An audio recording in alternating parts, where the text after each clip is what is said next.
माधोपुर के मासूम को इंसाफ मिलेगा? कब उन पापियों को उनकी करनी की सजा मिलेगी और कब इस बात का भी पता चलेगा इस गैंग के शिकंजे में और कितने मासूम हैं? इस सवाल का आधार है एक बयान जो उस मासूम की मां ने दिया है जो माधोपुर के महापापी गैंग का शिकार बनी। पीड़ित की मां ने कहा, सिर्फ उनकी बेटी ही नहीं 30 से 35 बच्चियों को महिला नेताओं ने सेक्स रैकेट में फंसा रखा है। तो सवाल है कि आखिर हाथरस पर हाहाकार मचाने वाले माधोपुर पर मौन क्यों है?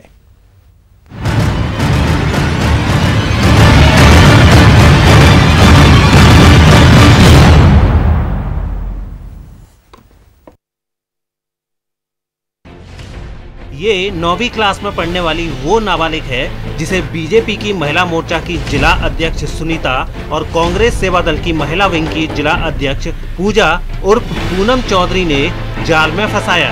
पूनम बहला फुसलाकर उसे सुनीता के घर ले गई। सुनीता ने अपने घर पर लाइट फिटिंग के काम का बकाया 5000 रुपए मांगने वाले को पैसे के बदले नाबालिग को सौंप दिया, जिसने नाबालिग के साथ बलात्कार किया। दोनों ने उनका अश्लील वीडियो बनाकर ब्लैकमेल किया और 10 लोगों के पास भेजा जिन्होंने नाबालिग के साथ रेप किया। पीड़िता ने इन दरिंदों की फांसी की मांग की है। कहा, मेरे साथ जो हुआ वो किसी बेटी के साथ ना हो। मतलब ऐसे बोलती थी, तेरे ऐसे घर में शादी, पूजा नाम के एक लेडीज थी जब मेरे को मिली, वो मेरे को ऐसे झांसे दे दी, तेरी शादी अच्छे घर में करवा दूंगी, माँ बाप का झगड़ा भी नहीं रहेगा, तेरे को परेशान भी नहीं करेंगे, ऐसे कह के और मेरे से ऐसे गलत काम करवाती थी, लोगों के पास भेजती थी। पूजा ने कभी पैसे देती थी ऐसे मोबाइलों में फोटो दिखा के ऐसे के पास। तो एक बार पूजा ने भी एक व्यक्ति के साथ भेजा, फिर ऐसे 7 से 8 बार सुनीता ने मुझे आदमियों के पास भेजा। फिर सुनीता वर्मा से मिलवा दिया। सुनीता वर्मा से मिलवा के उसने मेरे बच्ची के साथ गलत काम करवाया, उसके ऐसे धंधे टाइप में उसको धकेल दिया और बच्ची को बेचने की कोशिश करी, इसको जयपुर तक भेजने की कोशिश करी, नंबर और फोटो दे दिया कि भाई जयपुर जाते तुझे कोई आदमी आएगा जो ले जाएगा और तू ये फोटो दिखा देना। और घर से ये पैसे भी ले गए, जेवर भी लेके जाती, लेकिन वो जेवर इसको नहीं मिला। उनकी जांच तो चल रही है, वो तो ठीक ठाक चल रही है। अब तक पकड़ में भी आ गए 5 लोग। बाकी आगे क्या है कि जो इनको जो बताया था वही पकड़ में आए। जो बच्ची ने बताया था कि इनके पास 30 से 35 लड़कियों की और फोटो है। तो मैं तो ये चाहता हूँ कि जैसे आज मेरी बेटी के साथ हुआ, आगे किसी के साथ नहीं, और अगर उनमें से कोई भी और मिले तो पुलिस को भी सबूत भी पुख्ता होगा पुलिस के लिए। सवाई माधोपुर में बीजेपी कांग्रेस की महिला नेताओं का सेक्स रैकेट सामने आने के बाद सवाई माधोपुर के स्थानीय विधायक दानिश अबरार ने कहा कि बिना पार्टी भेदभाव के कार्रवाई हो, सभी दोषियों के खिलाफ कार्रवाई हो, बड़ी से बड़ी जांच एजेंसी से जांच करवा सकते हैं।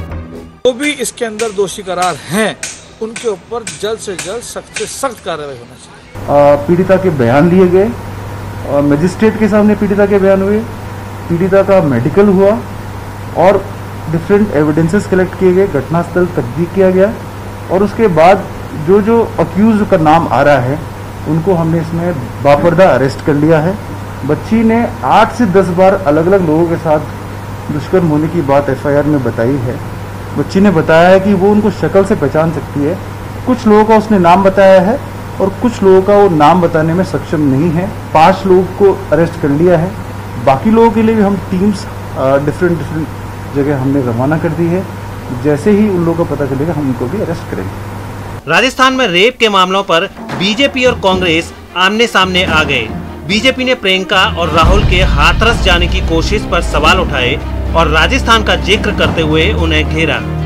राजस्थान पर चुप है आप, जहां और भी घटना हुई है वहां तो कुछ नहीं बोल रहे हैं प्रियंका और राहुल गांधी, और यहाँ जाकर के पूरा ड्रामा कर रहे हैं। बीजेपी के वार के बाद मुख्यमंत्री अशोक गहलोत ने पलटवार किया और बीजेपी नेताओं को राजस्थान आने का न्योता दिया। विपक्ष के नेता के रूप में दिल्ली से नेता को बुलाओ, हम उनका अलाउ करेंगे।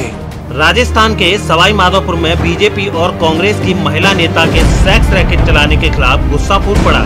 सवाई माधोपुर में सामाजिक संगठनों ने विरोध प्रदर्शन किया और पूरे मामले की जांच CBI से कराने की मांग की। Bureau report, news 18 Rajasthan. आपके घर पे कोई नेताजी आए अपनी कुर्ता चमकाते हुए पूछने के लिए कि आपकी बेटी के साथ क्या हुआ? नहीं, कोई नहीं आया हमसे पूछने। अच्छा, किसी ने संपर्क करने की, धमकाने की कोशिश की हो आपको? हाँ, धमकाने की तो कोशिश करी थी हमको। क्या हुआ था बेटी के साथ और किस तरह से पता लगा सारी चीजों को? सर पहले तो हमें कोई पता नहीं लगा, ये तो हमें अभी पता लगा। पूजा नाम की कोई औरत है, वो उसको बेला फुसला के स्कूल से यहाँ लिया, सुनीता से मिलवा दिया। सुनीता से मिलने के बाद में पता नहीं उसने कौन सा वो रचा, क्या उसकी अश्लील वीडियो बनाई, क्या नहीं बनाई, जो मेरी बच्ची ने बताया वो मैं बता रहा हूँ। तो उसको डराया धमकाया गया, 8 से 10 बार उसके साथ जगह जगह अलग अलग व्यक्तियों से बलात्कार करवाया गया। पता नहीं कितने कितने वो पैसे लेती थी उनसे, क्या करती है क्या नहीं करती है तो मैं भी नहीं जानता। और मेरी बच्ची ने ये भी बताया कि जो 30 से 32 उनके चंगुल से जो लड़कियां अब तक वो कहाँ बेच चुकी है या कोई और कहीं उनको उसने ठिकाने लगा दिया है, क्या पता। वो मेरी वो है कि सब बच्चियों का खुलासा होए, आगे जांच होए पूरी, सारे नेता लोग इसमें कौन कौन शामिल है क्या है, ये सब एक दूसरे से सब मिले हुए हैं साहब। इनका कोई शक भी नहीं करता है। श्रमिक डायरी, आधार कार्ड, भामाशा कार्ड, ऐसे करके ये गरीब लोगों के घर में घुसते हैं, पैसे ऐंठते हैं पूरे। इसी तरह आपकी बेटी को फुसलाया गया था कि गरीबी से निकाल लेंगे? हाँ, ऐसे फुसलाया गया था। क्या लालच दिया गया था? पैसे का। मेरी बच्ची को तो वो वीडियो बना के ब्लैकमेल किया गया सर। और अलग स्कूल से उसको घर छोड़ने का भी काम करने लगे थे और उसका दिमाग इस तरह से बदल दिया उन्होंने, ब्रेन वॉश किया। हाँ, बदल दिया सर, बिल्कुल सत्य है। हाँ। अच्छा, एक चीज़ मैं जानना चाहता हूँ, आपकी बिटिया ने क्या इस तरह की भी कोई बात बताई है कि किसी राजनेता के समक्ष उसको पेश किया गया और ले जाया गया पेशगी के तौर, किस तरह से कह रही है कि उसके साथ 7-8 बार जो भी दुष्कर्म हुआ है, क्या किसी नेता को भी उसमें शामिल किया इन लोगों ने अपने संबंध साधने के लिए? वो तो बच्चे साहब इतना नेते को और उसको तो वो ऐसे नहीं जानती, पर वो जो सामने आ रहे हैं उनको सबको पहचान सकती है वो। ये एक ऐसे भी लड़के के पास भेजा गया जिसने नकाब लगा रखा था, उसको नहीं पहचान? भेजा। अच्छा, यहाँ सिर्फ सवाई माधोपुर भेजा गया या आसपास और भी कहीं भेजा गया? आसपास तो एक जगह रवाजना लेके गई थी, वहाँ छोड़ा था उसको 2-4 घंटे के लिए, फिर वापस लेके आया था वहाँ से हीरालाल। तो ऐसे कहीं बाहर और कहीं दूसरी जगह नहीं भेजा, यहाँ उससे ये करवाया गया है। बस स्टैंड से उसको कहाँ भेजने की तैयारी कर रहे? जयपुर भेजने की तैयारी थी साहब। उसने एक फोटो दे दिया, अपने नंबर लिख के दे दिए, जहाँ तू बस में से उतरेगी पूरा श्रृंगार कर रखा था उसका, जैसे शादीशुदा महिला का होता है ऐसे, जहाँ तू बस में से उतरेगी ये मेरी फोटो दिखा देना और वो तेरे को ले जाएगा वहाँ से। दी थी वो फोटो? सुनीता वर्मा। किसी लड़के की फोटो थी? खुद की फोटो थी, खुद की। मेरी फोटो दिखा देना, मेरी फोटो दिखाते वो पहचान लेगा। और जयपुर की बस में बैठा रही थी, जयपुर का टिकट बनवाया था उसका। आपकी बेटी के साथ ये सब हुआ, क्या आपको पता लगा हमसे? हमको तो ये पता लगा जब इसने हमको पूरी घटना बताई तो ये पता लगा कि पूजा नाम की औरत थी, तो उसमें मुझे पार्क में मिली, तो इसको एक दिन 100 रुपये देने लगी, 100 रुपये दी थी, इसने फेंक दिया कि मेरी मम्मी किसी से अनजान लोगों से पैसे और खाने की चीज़ या किसी से बोलने की मना कर रखी है, तो बच्चे ने वो पैसे फेंक दिए, तो उसने ज़बरदस्ती उसके बैग में डाल दिए। बैग में डालने के बाद में उसका स्कूल का टाइम हो गया तो वो तो चले गई। फिर उसको शाम को जैसे 4 बजे छुट्टी होती है तो वापस उसको मिलती है कि तुझे चल मैं घर छोड़ के आती हूँ, कि नहीं मैं किसी के साथ नहीं जाऊँगी, मैं पैदल ही चले जाऊँगी। बच्ची अकेली पैदल चले गई, तो उससे बीच बीच में मिलने लग गई, मुलाकात करने लग गई, तो 6-7 दिन तक उससे मिली वो। और फिर वो सुनीता वर्मा के घर ले गई। सुनीता वर्मा वो जो पूजा है उसने भी बच्ची के साथ किसी उसके जो साथी है उससे के साथ इसका नहीं इरफान खान, उसने भी मेरी बच्ची के साथ बलात्कार किया। और फिर उसके बाद में पूजा सुनीता के यहाँ ले गई, तो उसने भी इसकी वीडियो बना ली, इसको धमकी देने लगे, मारपीट करने लग गई, बच्ची को मतलब डराया धमकाया अच्छी तरह। तो ये बिल्कुल सदमे में आ गई बच्ची, कुछ नहीं बताया हमको, कुछ नहीं बताया। जिसके बाद में हमको 4 तारीख को जब मैं राखी के दिन ये मुझे सुनीता वर्मा फिर वापस राखी के दिन हमारे घर गई, हमसे श्रमिक डायरी, जन आधार, भामाशा कार्ड, जैसे वोटर लिस्ट में नाम, ऐसे हमसे ये जानकारी बढ़ा ली और हमारे घर आने जाने लग गई। तो 4 तारीख को गई थी, उस दिन में राखी थी, तो कन्याओं को भोजन कराया था, सोमवार था, तो कन्याओं को भोजन कराने के बाद में ये गई, तो उसकी बेटी और इसकी भतीजी दोनों खाना खा के आई और मेरे से बोली कि आपको वोटर लिस्ट में नाम नहीं जुड़ा है। तो अपने ना संबंध बढ़ाने की कोशिश की और फिर ये काम किया। हाँ, फिर उसने वो मेरे से बोली कि अपन है ना कल चलेंगे। मैंने कल तो मैं तो आज तो गांव जा रही हूँ, कल शाम तक आ पाऊंगी, तो फिर अपन परसों चलेंगे। ये बात करके वो चले गए। उसके बाद में मैं भी गांव चले गई। बेटी ने क्या बताया, कहाँ उसको भेजा गया इनकी तरफ से? इनकी तरफ से 2 तो होटल है, दो इसके घर है, एक रुआजना भी भेजा, जहाँ पे बच्ची जब जा रही थी ये, तो उस टाइम पे इसको भेजा गया, तो वहाँ से वापस लेके आई।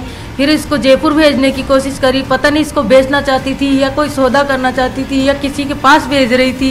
इसने इसके फोटो और नंबर दिए, टोंक बस स्टैंड में बस में बैठाया। और नंबर पता किए गए पुलिस की तरफ से किसके नंबर हैं, क्या है पता लगा? ये हमको पता नहीं लगा सर अभी।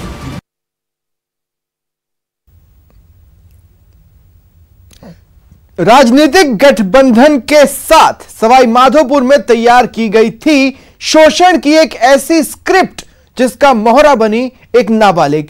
पीड़ित की कहानी को जानने और समझने एक एक कड़ी को समझा रहे हैं संवाददाता भंवर पुष्पेंद्र। सवाई माधोपुर के खेरदा में रहने वाली वो पीड़िता इसी स्कूल में शिक्षा के 2.5 अक्षर पढ़ने के लिए आई थी। शिक्षा की सीढ़ियां चढ़ रही थी, लेकिन उसे क्या खबर थी कि यही सीढ़ियां एक दिन उसे एक ऐसे दलदल में ले जाएगी जहां से निकलना मुश्किल हो जाएगा। कहानी की शुरुआत कुछ इस तरह से होती है कि बालिका 2 दिन के लिए बीमार पड़ जाती है। स्कूल का टाइम उसी दौरान बदल जाता है, लेकिन उस नाबालिग को समय का पता नहीं होता, लिहाजा वो 7:30 बजे स्कूल पहुंचती है, लेकिन स्कूल का टाइम 9:30 बजे का होता है। आखिर वो जाए तो कहां जाए? घर जाना मुनासिब नहीं समझा और वो रुक गई इसी स्कूल के पीछे बने एक पार्क में, और उसी पार्क में बैठना उसके लिए बहुत बड़ा संकट बन गया।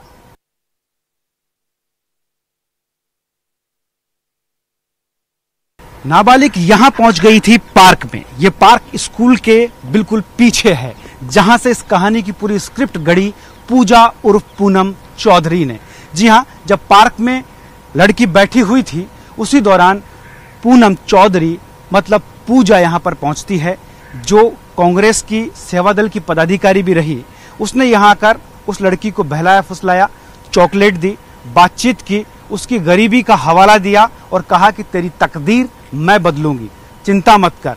गाड़ी से उसको घर ले जाने छोड़ने का भी काम करने लगी, और यहीं से इस पूरी कहानी की तस्वीर और दशा दिशा दोनों बदलती चली गई। और ये वो पार्क है जहां से इस कहानी की वो शुरुआत हुई जिसका अंदेशा उस नाबालिग पीड़िता को कभी नहीं था कि उसकी जरा सी नादानी उसे गर्त में ले जाएगी।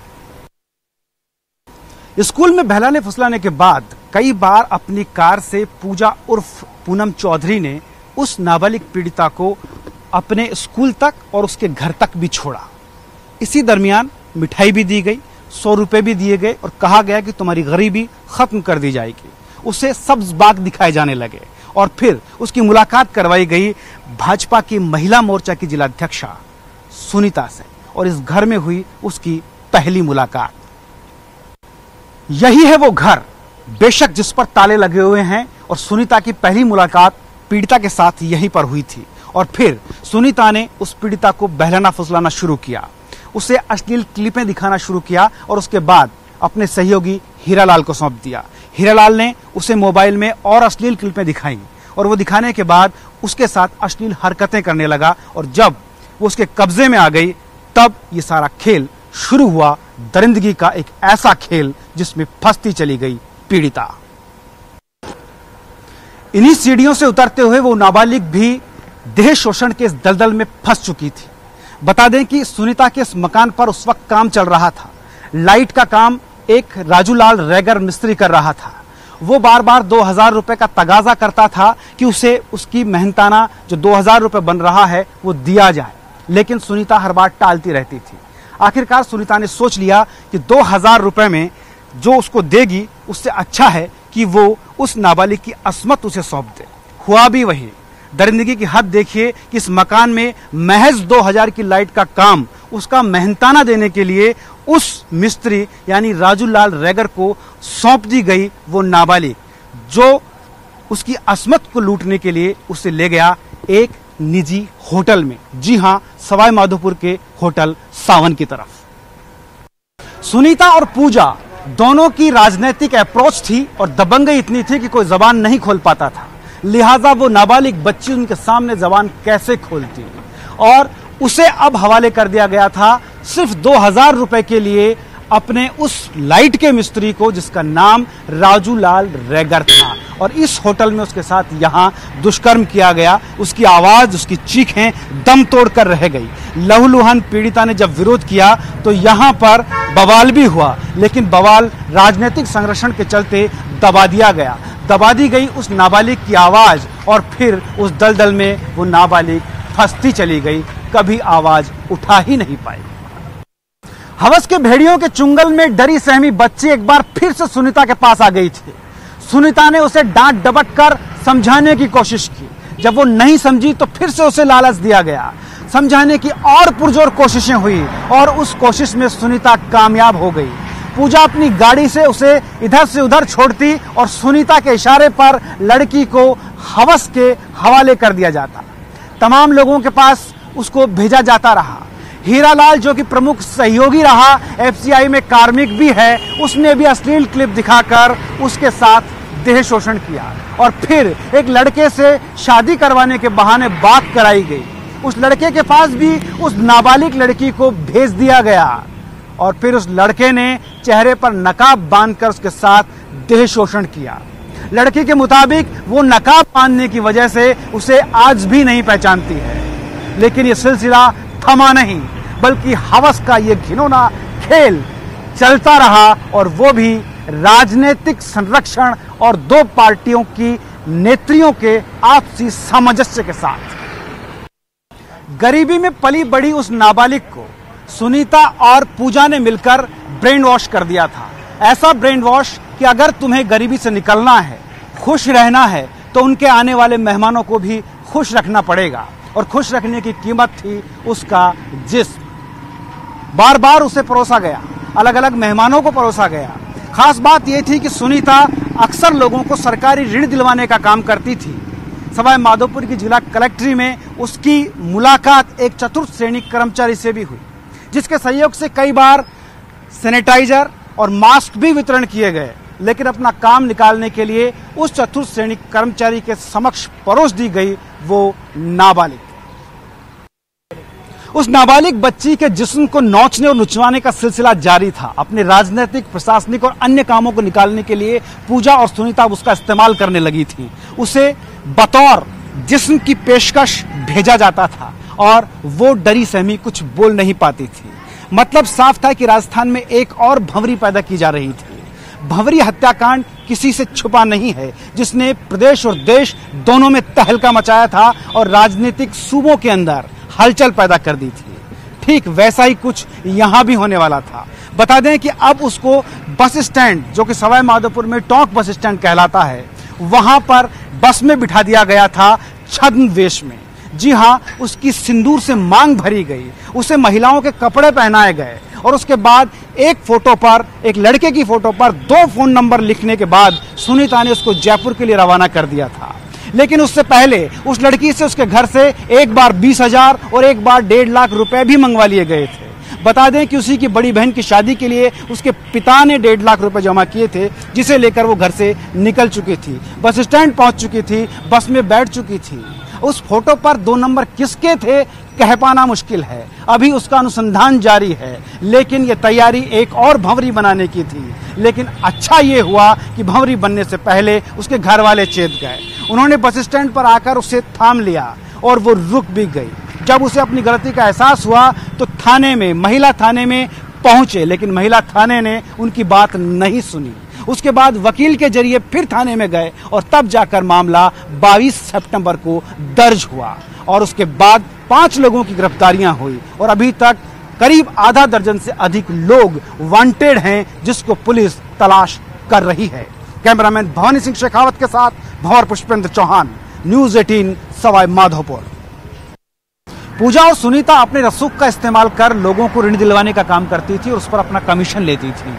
ये जिला उद्योग केंद्र है सवाई माधोपुर का, जहां पर ऋण दिलवाने का काम वो किया करती थी और उसके लिए उन्होंने साठगांठ की यहाँ के एक लिपिक संदीप शर्मा से, और संदीप शर्मा को इस काम के बाबत पेश की गई वो नाबालिग, और उस नाबालिग को एक बार फिर देह शोषण का शिकार बनाया संदीप शर्मा ने। अब लोन दिलाने के नाम पर देह शोषण का शिकार वो नाबालिग होती रही और फायदा उठाती रही सुनीता और पूजा उर्फ पूनम चौधरी। मामले में कांग्रेस सेवा दल ने पूजा उर्फ पूनम चौधरी से अपना पल्ला झाड़ लिया है। राजस्थान सेवा दल प्रमुख हेम सिंह शेखावत ने न्यूज 18 से बातचीत में कहा, पूजा उर्फ पूनम चौधरी का सेवा दल से कोई संबंध नहीं है। सवाईमाधोपुर सेक्स स्कैंडल में दो बड़ी पार्टियों की महिला पदाधिकारियों के नाम सामने आए हैं। इनमें से एक जो महिला पदाधिकारी हैं वो सेवा दल की अपने आप को महिला सेवा दल की जिलाध्यक्ष बता रही है। आप सेवा सप्ताह मना रहे हैं, ऐसा घिनौना कांड सामने आने के बावजूद न पार्टी ने उसके खिलाफ कोई कार्रवाई की है न पुलिस ने। सर ऐसा है, जो आप बता रहे हो अध्यक्ष, वो हमारे सेवा दल की प्राथमिक सदस्य भी नहीं है। अध्यक्ष तो दूर की बात है। हमारे जो विंग है उसमें महिला विंग है। महिला विंग के अंदर महिला प्रदेशाध्यक्ष स्वतंत्र रूप से नियुक्तियां करती है। पिछले 1 साल से हमारी कार्यकारिणी महिला की, अभी जो महिला अध्यक्ष है वो नई बनी है, वो कार्यकारिणी तैयार करके दिल्ली देकर आए हैं और अब जो नई नियुक्तियां आएगी उनमें सेवा दल अध्यक्ष जो महिला बनकर आएगी वो महिला अध्यक्ष है। मैं आपको विश्वास दिला सकता हूं कि मेरे सेवा दल में ऐसी कोई महिला पदाधिकारी नहीं है जिसके खिलाफ हमें कार्रवाई करनी पड़े। ये 1923 आजादी से पहले और आजादी के महत्वपूर्ण आंदोलन का हिस्सेदार कांग्रेस सेवा दल रहा है। यहाँ ये कार्डर बेस्ड संगठन है। इसमें हम ऐसे अनुशासनहीन व्यक्ति को पदाधिकारी तो छोड़ो, प्राथमिक सदस्य भी नहीं बना। लेकिन उसकी जो फोटोएं सामने आई हैं वो अपने आप को जिलाध्यक्ष बता रही है। जिलाध्यक्ष के हैसियत से उसने फैसले किए हैं, इसके बावजूद आप मना कैसे कर रहे हैं? मैं सर आपको ये कह सकता हूं कि अगर आप एक भी साक्ष्य लेकर आ जाएंगे तो नैतिकता के तौर पर मैं सेवा दल प्रदेश अध्यक्ष पद से इस्तीफा दे दूंगा। मैं आपको विश्वास दिला सकता हूं कि इस महान संगठन के अंदर ऐसे पदाधिकारी को प्राथमिक सदस्य भी नहीं बनाएंगे। पदाधिकारी तो दूर की बात है। रही बात इसके अंदर जो कार्यकारी अध्यक्ष का जो हवाला दिया जा रहा है, वो जिला अध्यक्ष जिसने कार्यकारी बनाया है वो जिला अध्यक्ष भी अभी पद पर नहीं है। अब नई जिला अध्यक्ष की जो कार्यकारिणी आएगी उस पे वो पद पे आएंगे, एक नई आएंगे, वो बात की बात है। अभी वो भी पद पे नहीं है। दूसरी बात, जिला अध्यक्ष की नियुक्ति कभी भी जिला अध्यक्ष नहीं कर सकता। थानेदार की नियुक्ति कभी भी थानेदार नहीं कर सकता। जिला अध्यक्ष की नियुक्ति कार्यकारी भी प्रदेश महिला अध्यक्ष कर सकती है, सेवा दल का जिला अध्यक्ष नहीं कर सकता। इसलिए ये दस्तावेज भी फर्जी है, नियुक्ति भी फर्जी है। ये संगठन ऐसा संगठन नहीं है, अनुशासित संगठन है जिस निश्चित रूप से सख्त कार्रवाई होगी। मांग की आवश्यकता ही नहीं है क्योंकि हमारे जननायक मुख्यमंत्री संवेदनशील है और निश्चित रूप से सख्त कार्रवाई होगी। और मैं आपको एक और बात कहता हूं कि ये बीजेपी का चाल चरित्र है। आप एमपी में देख लीजिए, आप यूपी में देख लीजिए, इनके एमएलए, इनके सांसद इसी चाल चरित्र के नजर आएंगे। इनकी पहले भी कई महिला अध्यक्ष इसी चाल चरित्र में नजर आ चुकी है। और यहाँ तो आपको विश्वास दिलाता हूँ, राजस्थान सरकार संवेदनशील सरकार है। निश्चित रूप से सख्त कार्रवाई होगी। जो भी दोषी होगा, चाहे वो कोई भी हो, कोई भी पदाधिकारी हो, उसके खिलाफ सख्त से सख्त कार्रवाई होगी। कैमरा पर्सन विपिन शुक्ला के साथ गोवर्धन चौधरी, न्यूज 18 राजस्थान, जयपुर। और इस बीच राजस्थान आई राष्ट्रीय महिला आयोग के सदस्यों ने राजस्थान सरकार को महिला सुरक्षा के मसले पर जमकर घेरा।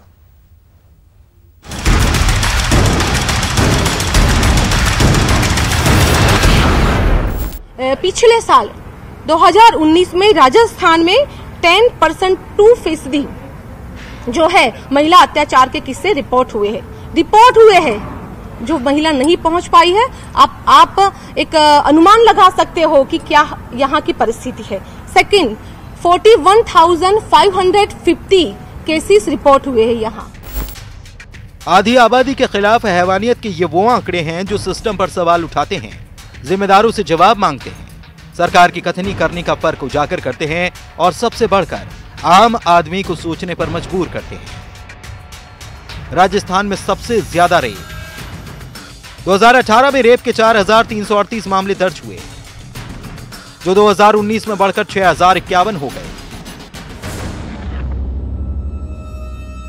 बहन बेटियां अगवा की जा रही हैं, दहशत का शिकार बन रही हैं, जिससे उनका घर से निकलना दूभर हो गया। तो क्या बेटी बचाओ बेटी पढ़ाओ राजस्थान के लिए लागू नहीं है? मुझे राजस्थान में डेमोक्रेसी जैसी कोई चीज नहीं दिख रही है। महिला जो राजस्थान की आधी जनसंख्या है, आज राजस्थान में देख लो, आधी आबादी। राजस्थान सरकार